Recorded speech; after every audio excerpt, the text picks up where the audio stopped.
do. You do it I heard you do it during consultations. So, hey, everybody, Chuck Cook, Aaron Hall, Greg Siskin. Hopefully, Jesse will be joining us. This, I got to tell you, this appears. StreamYard, we use StreamYard to broadcast, and StreamYard, they look like they upgrade a little bit. This looks very sharp. This looks very good. I have to tell you. I mean, I'm just saying. You guys all look great. So here's Jess. Mr. Nice is joining us. Mr. Nice. Oh, look at that. He's got a shirt that's almost buttoned down, and I'm married to Amy. No t-shirt, no hoodie. I mean, it looks good. All right. He's muting himself though. He will not let it. Yeah, Jesse will not let us. He doesn't want to talk. He doesn't want to talk. He also doesn't want us to see what's behind him. It's his kid's bedroom, I think. It's the third bedroom where his guests stay when they come into town. Hey, I think we need to kick off today's case talking about the 601A delay litigation that we partnered with AILA and the American Immigration Council with. We're very excited to be involved with them on this case again. It's great to work with AILA and the AIC. And that case has been filed. Service is pending. We should get service this week, I imagine, on the government. But I have to share with you, somebody emailed me on Twitter, DM'd me on Twitter and said, how come in your complaint you didn't point out that they're taking 39 and a half months on 601A waivers? I was like, what? I said, and sure enough, if just damn, they didn't go to 39 and a half months on the processing chart. So we sue them and they take 5 months longer. It's like, do you have any more evidence you'd like to give us to show incompetence? Really, anything at all would be. Well, you got to give them credit. They are like they're doubling down on being 39 and 1/2 months. Can I ask a question? Can you hear what? Me? Let me ask you a question. Do they have someone who actually goes in manually to change those times, or are they set like to automatically? Is there like I told you my theory last week. Yeah. About why it's happening, because if they are actually not moving, if there's not actually any cases that are being worked, this is just the natural number of additional cases that were added last month onto the overall workload. So I think it's just basically an algorithm that determines that number based on the total volume of cases that they have and the amount of time it takes to work those cases. So if they have, it just tells me that 0 cases got worked in the last month if they've jumped up that many cases. And that's just a product. That's just a multiplication of how many new cases got added in. That's your theory, right, Greg? That's the theory we don't know. Because I have a theory too. What's your theory? I think you're just making stuff up. I mean, I just do. I think, boy, that's a lot of numbers. How long is it going to take us? I don't know, 39 months. It's insane. When they moved away from the 50, 90, 87% mark, whatever that, 93% mark, that which everybody thought was the minimum maximum, which wasn't. The 80% is a meaningless number. It doesn't matter. I mean, what if you're in the 1%? A great example of this right now is in adjustment of status processing. Because if you go to their website and say, how long does it take to take an employment-based adjustment at the service center? They're going to tell you like 18 months. And yet we're getting them approved with no interviews in 5 months. I mean, the numbers are meaningless at this point. So other than to show a federal court how incompetent the agency is, I mean, for that, it's pretty meaningful. And I give you, but along with your theory, Greg, though, is I think there's another number to add in. If it really is an algorithm, they have to figure what is the average number of cases we can do a month, how many we get. Math is we got more than we could do, so therefore the number moves back, right? That's kind of, it's an algorithm. It's just, look, if it didn't work on any, if they worked on 10. So I am local counsel on a mandamus case against the Department of State, specifically against the U.S. consulate in Athens, Greece, on behalf of a family-based second preference spouse case, a 2A case. And the government's defense in that case to the complaint, this is just great. Hey, you're number 25 in line. So you've done the NVC, everything's approved. So you were approved last August. You're number 25. We only do 7 cases a month. So it's going to take 4.5 more months for us to get to you. That was literally their defense. They only do 7 to 8 cases a month in Athens, Greece. And I think that's what I think you're partially right. I think it is an algorithm. I think it's based, but it's also on somebody's inputting how many cases can they do a month. Well, so the methodology that they list, for what it's worth, is they take the last 6 months of adjudicated cases, and then they find the 80% mark of how long it takes. But like you say, Chuck, I always have to remind myself when I'm looking at these processing times, 80%, that means 20% are not even adjudicated in 39.5 months. 20% is a lot. 1 out of every 5, that's a ton. That would be 30,000 601As, by by that's insane. 30,000 wouldn't make that. So this is going to be such a great argument. Should we bring we did have a couple announcements to make on this case. Well, before you get to that, though, Greg, I just want to tell you, this is going to be a great oral argument. We're going to have a big poster that's going to show this kind of ridiculousness it's going to be awesome. If they were smart, they wouldn't let us get that far. Yeah. So let's bring everybody up to speed. Where are we, Greg? What's going on? All right. So we filed this case. It was Guerrero Enriquez is the versus Jadu. It's kind of a long name. And we filed that case, I guess, about, 10, 12 days ago. The 23rd. 23rd. So just 23rd. Yeah. All right. So that case was filed in the Western District of Washington, which is the federal district court in Seattle. We drew a judge, Judge Tara Lynn. Judge Lynn. And who is the same judge that Jesse had in the Edakuni case. Is that correct? Correct. And that was a big win for you guys. So that's obviously a good sign on a case that has some resemblance to this one. And Judge Lynn is a Biden appointee, so she hasn't been on the bench all that long. But obviously, this is so we don't have a lot of immigration cases to look at as far as our history. But the one case is good. Just to break in, I had a hearing before Judge Lynn. She's incredibly bright, like right off the bat. She knows what you're doing. She knows what you're talking about. She took Edakuni from another judge in the Western District.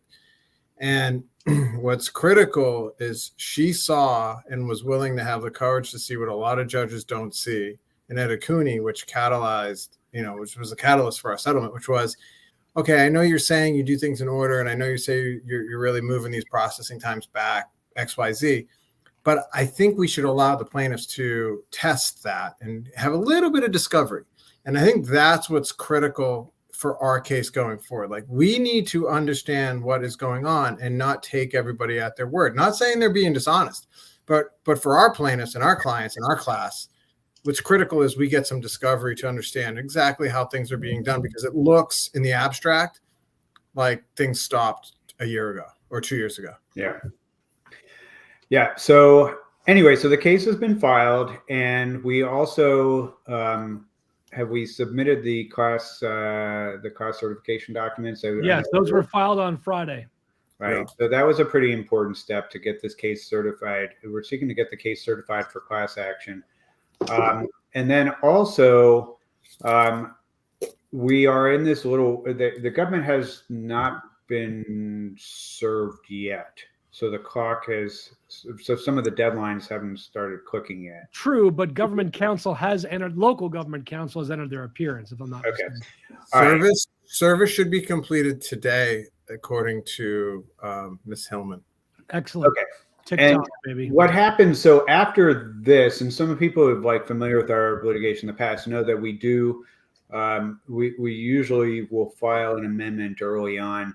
Sometimes it's just to add plaintiffs. Sometimes it's to make a little change. We have one minor change that we need to make on the filing that I think so that we're accurately reflecting one plaintiff out of a 250 their position. That's a little bit different than everybody else. So we have a really minor change that we need to make, but this does give us a little window to add plaintiffs. So Jesse, you wanted to say something? I was just saying we probably want to change the fact that their time's just shot up 5 months since we filed. Like, that's a material change. Well, that's of course on that. Yeah. That's a pretty that's a little cut and paste that we're going to do in that section on there. But I did spend a chunk of the weekend working with these fine gentlemen as well as Kirby Joseph and on getting getting ready to onboard some new plaintiffs who might be able to join. The two things to pay attention to with that are, one, if you still want to be in this case, February 6th is our deadline. So you have about a week to get onboarded to be in it, because we're not going to delay this case that long to be able to do this amendment. The second thing is that we've changed the cutoff for who can be a plaintiff, looking back 12 months, not 15 months from February 1st, 2023. So if you filed an I-601A before February 1st, 2022, then you are eligible to be in the case. And that should be some pretty good news, because we did hear a bunch of comments from people that wanted to join. And we actually had a couple people that tried to sign up for the case that we had to remove because they didn't meet the deadline. So we'll reach out to those people again, letting them know, hey, we're now able to add you. So anyway, that's an important point as well for people to note. And the fee to be in the case is not changing. So everything on the IMMPact website is ready to go for onboarding for if you want to be in the case at this point. So one of the questions that we all get from people, well, we've gotten a lot of interest, like right around the time we filed and since then, and basically every day we're having people saying, hey, I want to be a part of the case. The link is there in the banner for the onboarding. And that's great. One of the questions that often comes up is, well, it's a class action, so isn't it going to benefit everybody anyway? Why should I join? And the answer is that's up to you and your attorney. The benefits that can come from joining, in my estimation, are number one, the class hasn't been certified. We don't know that it's going to be certified. We want it to be certified, and we think it absolutely should be, but it hasn't been. And so the only way to know for sure that your case is going to be in front of a federal judge is to be a named plaintiff. And then the other thing is, in our experience with these cases, oftentimes the government is trying to pick off named plaintiffs, and by pick off I mean adjudicate their cases to try to get them out of the court, out of the case. And if that happens, then that's obviously a benefit to having been a named plaintiff.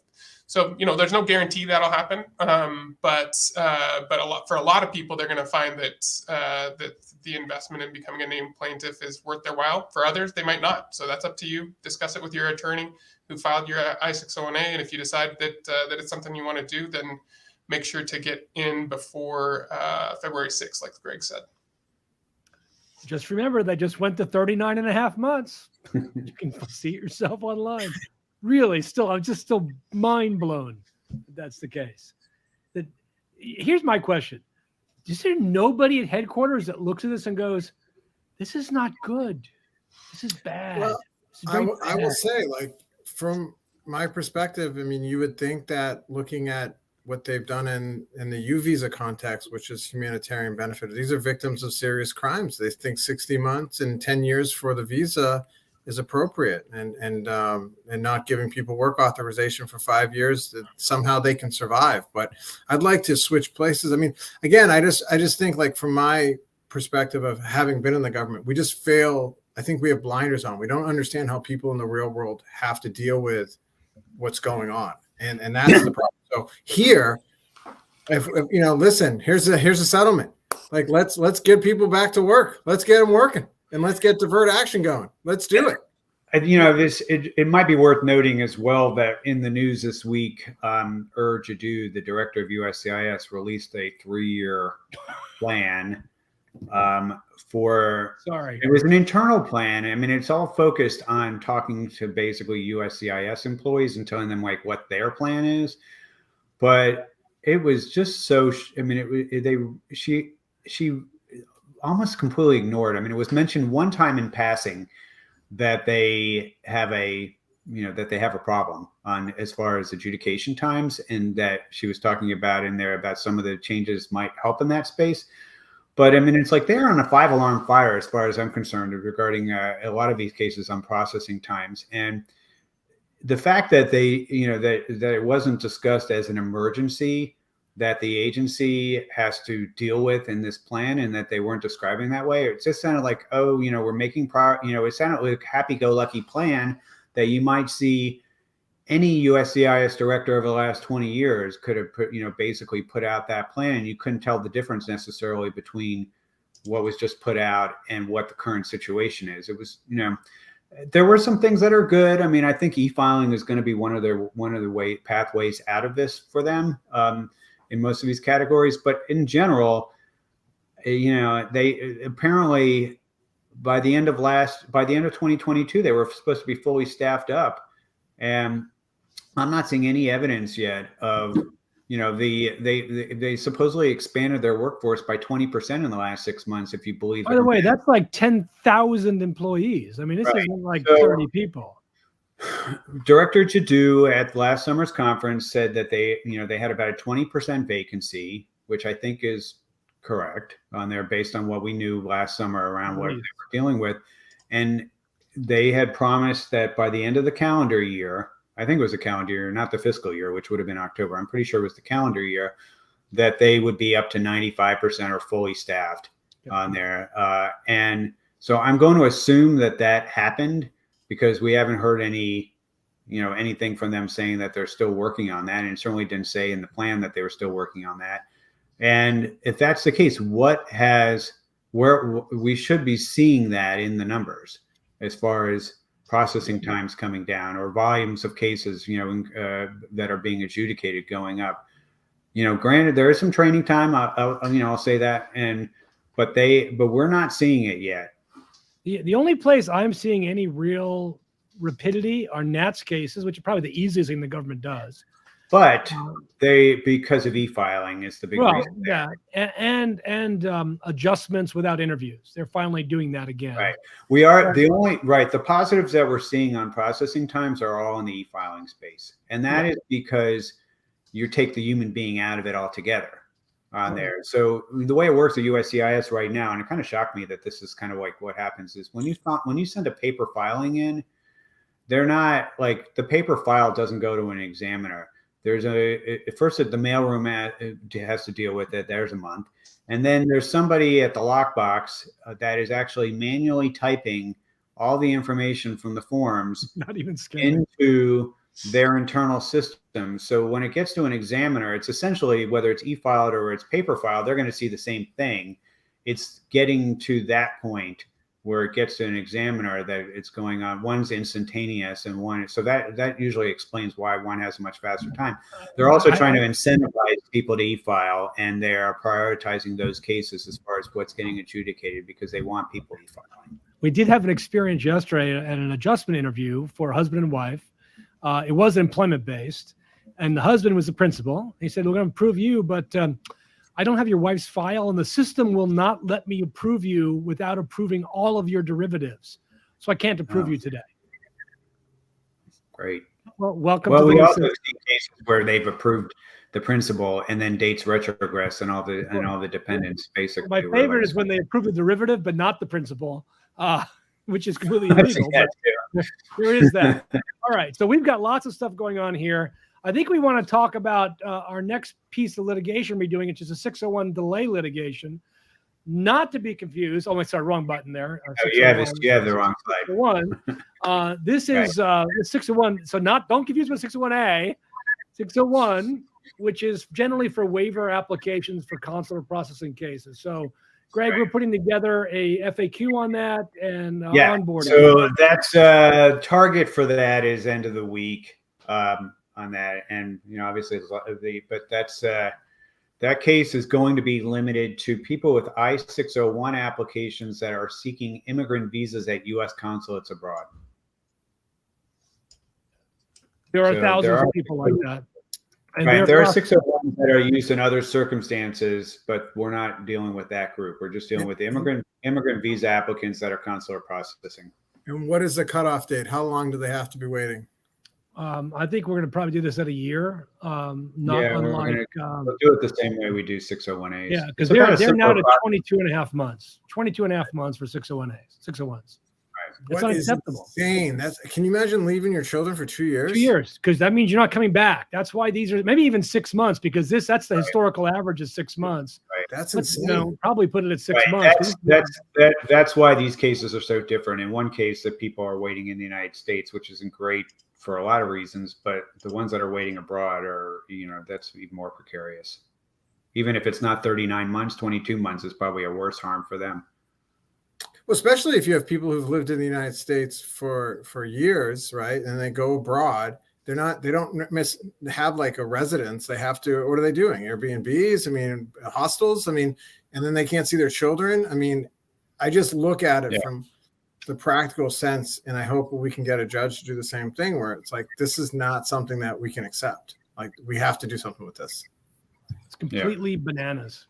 All right. I just want to update our Jane plaintiffs in I-526. The government motion for summary judgment is due on Friday. And then we will move for discovery at that point once we see what the government writes. And I'll do that relatively quickly. So that's just for our Jane plaintiffs. The government lawyer who I talked to was hopeful that the government would quickly just adjudicate these cases, and they've just done one. It just really... They are clearly taking, in some of these cases, a position, the line is the line, and you shall not go outside the line, period. And I think we have to touch on all these cases we have to take, Judge. It's not about being in order. My client is happy being in a line if the line is moving. The problem is the line is not moving. And that's really the 601 litigation is so important as a class action, because it's not that it's taking 40 months. It's that it's taking everybody 40 months. That's inappropriate. If they're not working on any of the cases, the processing time is really infinity. Yeah, it is infinity. And and we should, let's see, the end of the quarter is coming. Oh, we're still in the middle of the quarter. We should be getting the last quarter's numbers. So the end of December numbers, we call the first quarter of FY 2023. We should be getting those hopefully soon. Which will give us a real indication how much they were working in the first quarter of the year. That should be very helpful. I don't know if we want to talk about the prevailing wage at all. You guys want to mention that or not?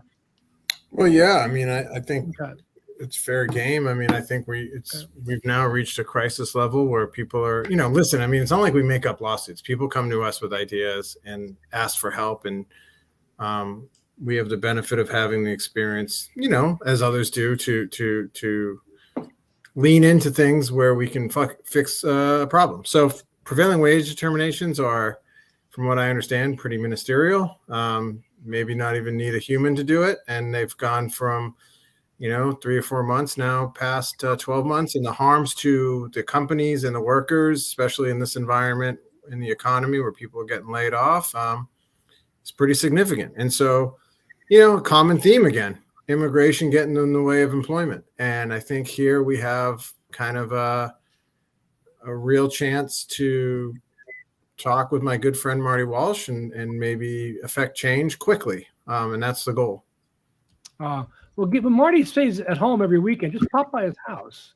I would. He really is. I mean, listen, so Secretary Walsh from Boston, former mayor, he's actually, if you hear what he said publicly, I think I don't know if he's not aware of this particular logjam or there's something wrong, but he's nothing if not practical. I mean, the guy is practical. He did a lot of great things in the city of Boston. I don't live in the city, but I think bringing this to the table and be like, yeah, you just need to like push that button and like a wage comes out, because that's how I understand it. If we could serve him personally, he'd go, "You're suing me over what? We doing what?" I would love to serve him personally, but what is a prevailing wage? What is this?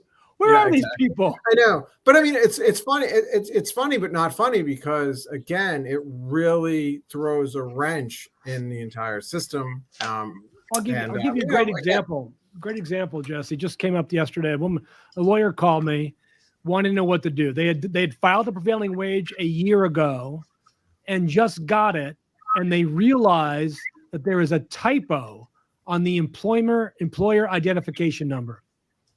Just one number. It's like a 3 instead of a 2. Somebody just typed it just wrong. Everything else on it is perfectly fine.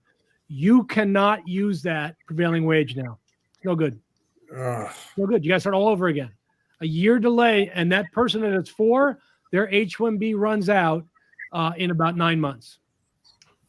Yeah, like that's not cool. Like that. What? I mean, honestly, they should take the same approach to the prevailing wage that they for perm that they do for the H-1B, and basically, you know, either let just let people pick, get the wage themselves, and they can deny it, Right. the wage. Deal with the repercussions. Right. But the person who's looking it up, the 5-minute process to look it up is taking a year right now for them to get around to it. It's clearly like in a normal world, then it's not that big a deal to have somebody look it up. But this is to let folks know, this litigation will be on behalf of the employer, because it's the employer requesting the prevailing wage, not the foreign national. And we'll be going. Well, we should have something up in the next week or two on our website on intake on this. I do want to mention our Sinenchko Uniting for Ukraine Recovery of Fees case in the Court of Federal Claims. Government counsel has entered their appearance. We'll probably reach out in the next week or so and figure out what we're going to do here.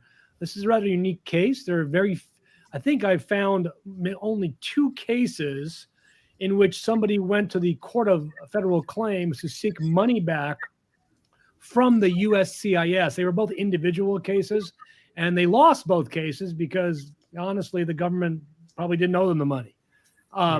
This is different. This is not your standard case. No, this is stealing from refugees. This is like stealing from orphans, really. This is like the finders keepers lawsuit. Like they found it, they get to keep it. Like that's like I really don't understand. Like how it works. I tell my daughter that's not how it works, and she gets it, and she's 7. So I don't know if maybe I think we should be able to fix this one. But again, this was spawned out of. We also I did want to let people know we are aware of the other. Well, we're aware of the other problem that the people that were benefited from our litigation from the November announcement in the Shumalina case in Chicago. All of those people were instantly authorized to work, which is correct. USCIS issued basically the same procedure that they are using for refugees from the I-9s, which is fine on there because they were not required to give different or better treatment than refugees, just at least the equivalent. And that process for a refugee that comes in, they're authorized to work on day 1 that they come in here with their I-94. But under the procedures for refugees, you have to present either an EAD or an unrestricted Social Security card by day 90. Problem we're having right now is with the Social Security Administration, which is refusing to issue unrestricted Social Security cards. They're issuing restricted Social Security cards that say that it's not an evidence of employment authorization.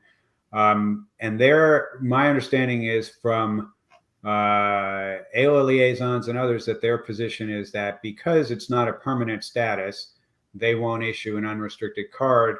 They normally only issue unrestricted cards to green card holders and citizens. They have an exception in their policy manual that says that they will treat refugees and asylees the same as permanent residents and citizens. And that's why they get unrestricted cards and why the system works for refugees. Social Security Administration apparently can't read either because the statute applies to them like every other agency.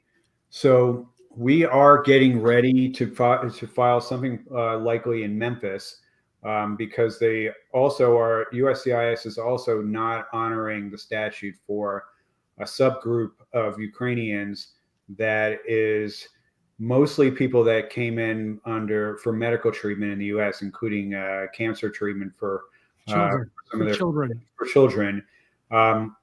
So we may be filing this in Memphis, and I guess, gentlemen, the hope is that potentially we would sue both USCIS and Social Security Administration. So maybe we can deal with both of those issues in the same case. It is such an easy thing for them to fix. For Social Security Administration can either issue the same unrestricted card that they issue to refugees because Congress told them to, or USCIS can say we'll accept a restricted Social Security card for this population, since we know they're authorized to work. Yes. One of them has to actually solve this issue because we're about to come up in February 22nd, I think. February 21st will be the 90-day point.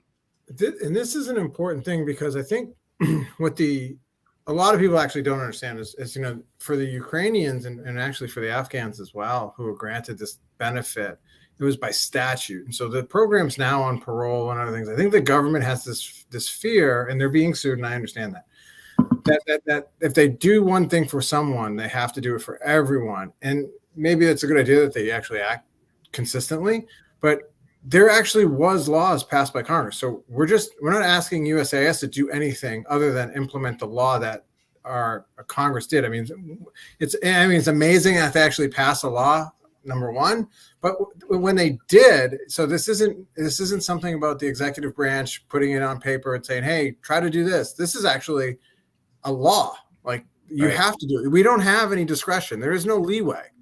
Right.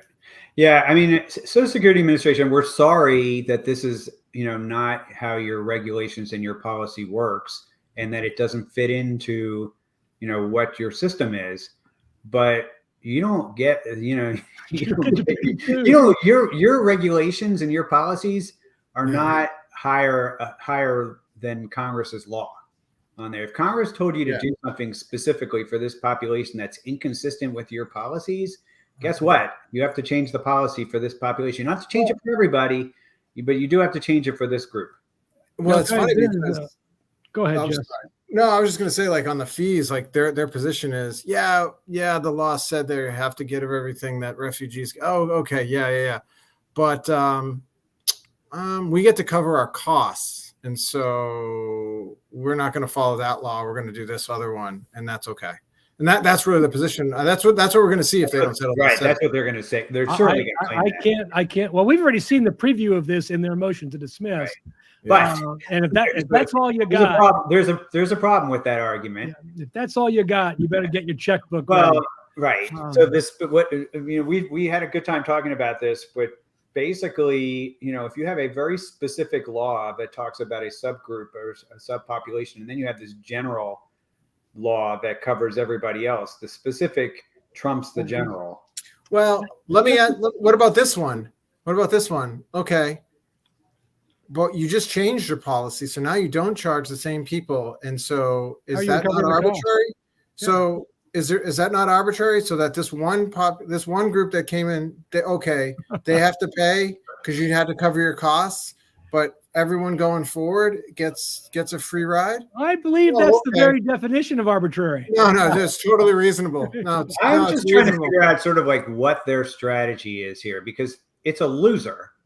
Their position is a loser. So is it? Yeah. It's clearly going to play. Wait a second, Greg. I have a box of straws here. I got a box of straws. You know what it is, honestly, and like total, and Aaron and I have talked about this.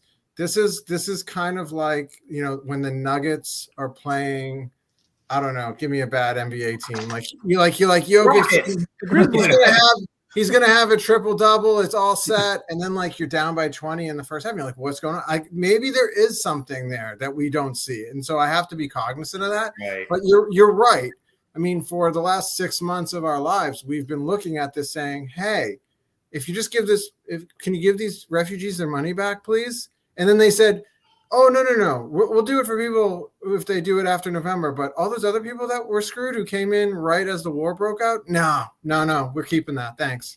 I don't get it. I think they're just playing for time, doing it as long as possible, and hoping that somehow Congress will fix it for them, or we'll forget about it, or guys, are they going to pass a law saying like, this is the We Mean It Act of 2023? Like we meant what we said. Please Please give them the money back. Well, actually, I mean, if probably the better move would be to start lobbying Congress to get them to appropriate some money for them for this. That should have been their move from if they had acknowledged this when we told them last summer.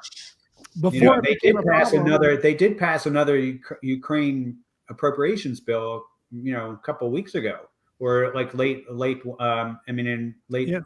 Last year they could have put it in there. They didn't ask for it because they weren't acknowledging it, and at that point, but if they had done their lobbying, they might have had that. Well, can you imagine Shadu calling the White House? We have this issue. We're going to need $80 million for what? Well, you kind of stole it from children. No, but the way I would be more generous to Irv, the way I would have approached it is I would have called the White House and said, you guys imposed this this cost on us that we had to, and we now are doing this service for free. You guys need to pony up the money so that we can actually give these people their money back on here and reimburse us for the work that we're doing. I mean, they can make that case that they should be paid by Congress to do this work, and that they shouldn't be, doing it strictly out of their existing budget, which didn't contemplate this. That's a legitimate argument that they could make to Congress. It's not a legitimate argument to make to the people that they took the money from if they don't want to give it back on there. I mean, still, these people's money. That's what they should have been spending the last 6 months doing, is getting Congress to fix this for them, and not fixing it by screwing over the immigrants, but fixing it by giving them more money. I guess we're going to see in about 46 days when their answers due. One other issue you all might not be aware of, there is a subgroup of Ukrainians who came in between April 11th and April 24th, who neither qualify for Ukraine or for TPS, but who were paroled into the United States on 1-year paroles. Right. And they are expiring in April. Yeah. And the USCIS has or CBP, because presumably it's a CBP parole, have no official policy or process in place to renew these paroles. So I have a prediction on that.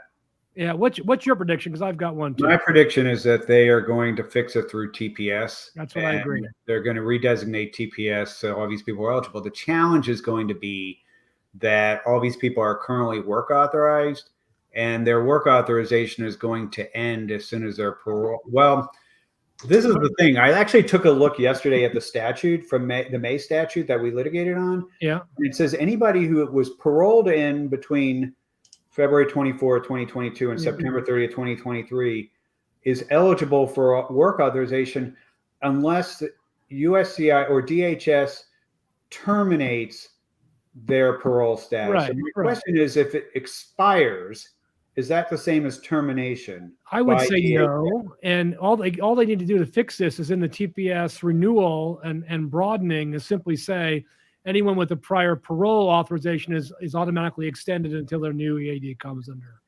TPS once they enroll. Well, right. So they could do it that way, but you could make the argument that they are authorized to continue working even if their parole is expired. So it's an issue. I've gotten a lot of calls about it. It's on the radar. I've made some calls trying to figure what's going on. Now, last thing before we go to questions, yesterday was announced the new 2024 H-1B lottery. And Greg, did you catch all the rules about multiple applications and fraud? And no, educate me. There's nothing. I haven't had that close a look yet. I must have missed that too because it's not in there. So it's an early prediction. Is it still $10? Oh, it's still $10. Great job. Still $10. So I'm predicting 800,000 H-1B applications. Greg, what's your prediction? I don't think it's gonna be that many. Although a lot of people figured out the game, I think it's probably gonna be around the same number, probably 400,000 to 500,000. Well, it was 500 last year, almost. So 492. So the economy is a little weaker. Not much. In tech, maybe. Aaron, Jesse, you guys have a guess on H-1B number? So we're gonna get a question. Are we gonna sue on this? Well, I tell you what I did do. I'm not gonna sue yet. I did call government counsel. And I'm waiting for a call back that we had in the last case to say what's going on. Well, part of their defense was that they were fixing it. Yes, exactly. Which supposedly. So I'm not seeing anything. I just looked at the announcement. I'm not seeing anything in there that looks like they've changed anything that addresses the point of litigation. Nothing changed. Was something in the fee rule directed at, they needed the extra fees for the Oh yeah, HJs? they're going to charge more money for this, and No, but it was related to the investigation on the fraud, and that if you just give us more money, I be think it. they realize. Something like a deposit or something that they can make, or a bond that you would have to get that would that would change if they're not going to address the fraud, then at least change the economics. But the fraud is really easy to address by just changing your algorithm so that no individual gets more than one chance. I'll tell you what I'm seeing. Just to put it on your radar, I'm seeing I don't know, boatload is the right word, but a lot of cases being sent back to USCIS on H's from consulates abroad. Oh yes. And then I'm also, it's incredible. Like there has to be just a turf war going on. Well, and then what we're also seeing is tons of misrep findings on H1 applicants for people who've been in the United States for years, going back for restamping and getting tagged with an permanent bar, for lack of well, and that's based upon something a prior employer did 12 years ago. Yeah, it's unbelievable. They didn't sign anything. It's not signed by the foreign national. So I know. And then you run into, again, we've talked about it, but in the DV space and others, it doesn't apply there with delays, but consular non-reviewability. How do you help these poor individuals? Well, the consulates, their own regulations only allow for the return of documents and a finding of fraud. Mm-hmm. They can't just say that I didn't agree with the decision. You can't do that. It's not a basis. Yeah. If we had a better Secretary of State, if we had a better Assistant Secretary of State for Consular Affairs, this could be fixed at that level. But that's not happening. So litigation may be a really big deal. I mean, people are getting banned essentially, and they have houses here. Okay, let's get some questions. First question, I agree. Nice haircut. Hey, what about my wife is saying that number 2 clipper. I'm overdue for a haircut. So it's looking good. You kind of got that Wolverine look going on there. Very good. He's a dapper man. You look strikingly like Hugh Jackman in The Showman. Just like him. Yeah, striking. Nothing new in the USA. No political stuff means more countries. Judge resolve go. The judge go is pending. I know it was Aaron that wrote the other day, dude. Take a pill, man. It's coming. I see in the. Well, we predicted it would be sometime in the first quarter. We said March or April. We said that back in September. I see. Okay. Yeah, I see a number of comments asking the same question below. So we can address them all now. Don't know when it'll come out. We guessed early 2023. Yeah. Could come anytime. I put it on Twitter. It could have been yesterday. I don't. We honestly don't know. I won't miss it. Yeah, we'll know. I think people think we're holding back somehow, that we know and we're not telling people. We get an email that says, "Oh, here's the opinion." One other. Oh yeah, no, we can go through them. All right. So I heard Mr. Biden wants to do something the Mexican-U.S. border. He did, and it's the last bullet in the gun, man. This has a bearing on a lot of stuff that we're talking about, because this border plan that he worked on has apparently reduced border traffic by about 90%. Oh, huge. And this program that was announced, is, I guess, to take about 400,000, maybe. I mean, I don't know if there's an overall cap on it, but to take all these people from the 4 countries, Cuba, Haiti, Nicaragua, and Venezuela. But they're using the same program. They're modeling it on the they're modeling it on the Uniting for Ukraine program. Right. What I think is going to be the challenge is, once these people get here, is they're not authorized to work upon entry, unlike Ukrainians, because Ukraine and Afghanistan got a provision in an act of Congress. Congress has not done that and they won't, because the Republicans have taken over the House now, so that's not going to work its way into a bill. So all those people are going to be getting in the EAD line as they get here, which is going to create issues.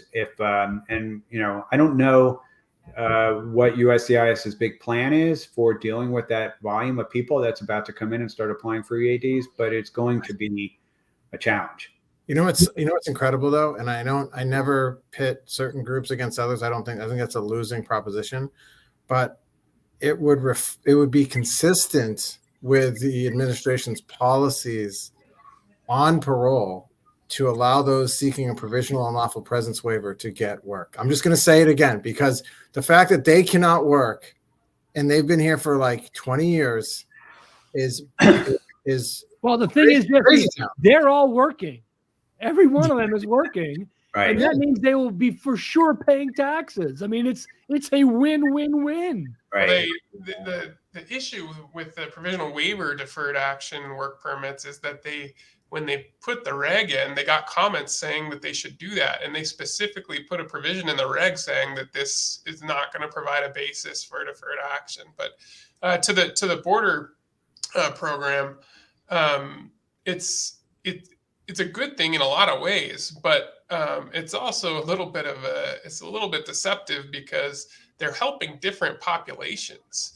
So the requirements to benefit for these parole programs and require things like passports and some other things that the most desperate people don't have, may be unlikely to have.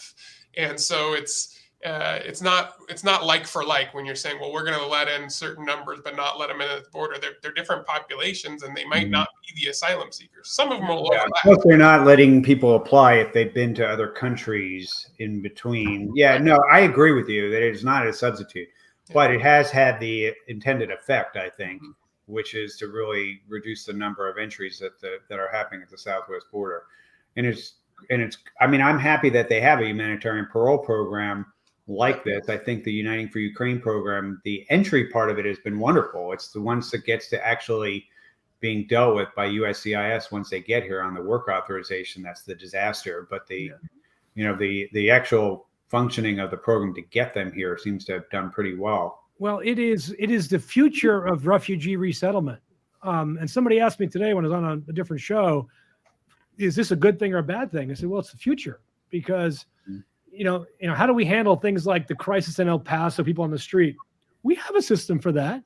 It's the refugee resettlement system. Just get them up and running to do that too. Yeah. And that's why last week's call I had to leave early, because the White House rolled out a new subgroup of the refugee program that was modeled on Uniting for Ukraine as far as individual sponsorship and group sponsorships for refugees. That's something new. So there is a lot of cool things that are happening with the Biden administration on that sort of thing, as far as getting creative about humanitarian parole and getting creative about refugees. They have a lot of other things. Obviously, we're suing them left and right. It's just one last thing on that, because it also applies to DACA, which is always top of my mind. Is, remember, DACA is being attacked because the argument is, well, it's not a case by case parole, not a case by case deferred action. All of these are the same thing. So if one is allowable, DACA has to be allowable. If DACA is bad, the rest are bad. And I guess we'll see what happens in the Victoria district of the Southern District of Texas. One thing so I was on a call yesterday with all the Russian-speaking lawyers and that Russian-speaking interest group. And one of the things that was pointed out, there's Taylor Levy, who's wonderful. Taylor was she's very active on sort of all border issues, but we were having this discussion. If the Republican governors are successful in that case in killing this program, this new parole program for Haitians and Cubans and Venezuelans and Nicaraguans, well, guess what? The Uniting for Ukraine program is a dead man walking on there, because it's the same program essentially as far as the basis of the law.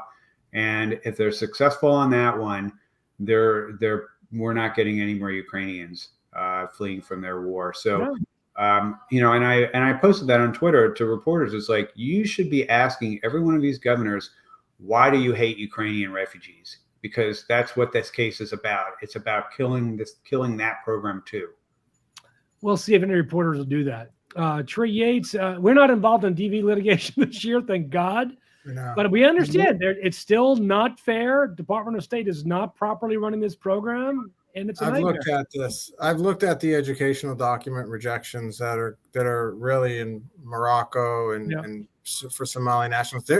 What people don't understand is that talk about case specific. I mean, it really is case specific. So I had someone come to me, but if you maybe didn't pass, right? If you have transcripts that said you went to high school but you failed, or perhaps it's just not something where you're going to get a group lawsuit at a cost-effective fee and be able to do it. It's really about negotiating, correcting errors at the specific consulate on your specific case. And there are lawyers who do that. I'm one of them, but it's not going to be a class action on, hey, this document from this country means I'm a high school U.S.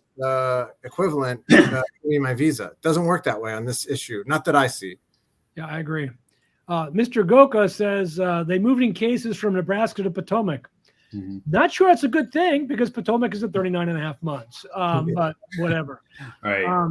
Somebody asked about this, is the squeaky wheel. We talked about that long ago at the consulate. The courts don't have a squeaky wheel. You don't squeaky wheel courts. Look, judges aren't going to be reading your Twitter account because you're whining about a Go case spending. I mean, Judge Henderson could give. She fell asleep at you. I mean, are you kidding me? She could give. She could care less about. Yeah. I mean, that decision is written, I'm sure, but I mean, at least her part of it. I mean, yeah, this is not Oberfell or the admissions case. And look at this is the same thing. Look, Britt's bring this up. Limiting interviews. It's just really unbelievable that the Department of State is still doing this. 4 years into litigation on this issue. It just boggles the mind. Well, I will say if I was going to be a conspiracy theorist, I would say they wiped up the floor on litigation in 2022. They know now they have, if they issue 50 to 55, doesn't matter where they're from. It doesn't. So if they wanted to do OC in 56. Europe, if they want to break the statute, go for it, right? So, but they now know that no one's going to step in and say, hey, you need to do more in Ghana, you need to do more in Nairobi, because that I tried. I mean, I fucking breaks my heart that I wasn't able to do it, but they don't see that certain consulates can shut it down for those particular winners. Okay, one good question here. From will the 6-1 be on hold now that more plaintiffs are coming in, or by adding plaintiffs that delay the motion? The answer is no. No, we're good. No. Doesn't delay at all. And last question for Trey. Georgia and Armenia does the same thing, making excuse to reject DV visas. Yeah, it's again it's a massive problem all over the place.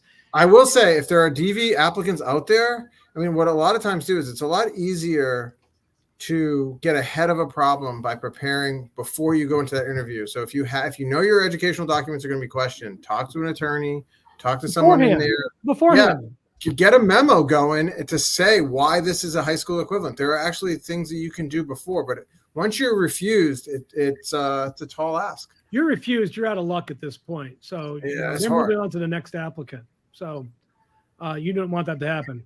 Gentlemen, great to see you this week. We'll be back next Tuesday at noon. I'll be live tomorrow at 1. Anybody else doing Facebook Lives this week? Oh, I have an announcement. Yeah, tomorrow at 3 Central Time, Jason Susser, James Hollis, and I are doing a live stream about dealing with layoffs. For great live stream on there. So if you know people that have been affected by any of these big layoff announcements, this is a program that will talk to them about their options, and then it'll be recorded as well. And I also have a 10-page article for the public that I have on this subject that I'll be releasing. Wait, 10 whole pages? A rumor, by the way, has it that the White House is about to announce a regulatory change to change the 60-day grace period to 6 months. That is the rumor of the day for layoffs and status. All right, everybody. Have a great week. We'll see you soon. Bye, guys.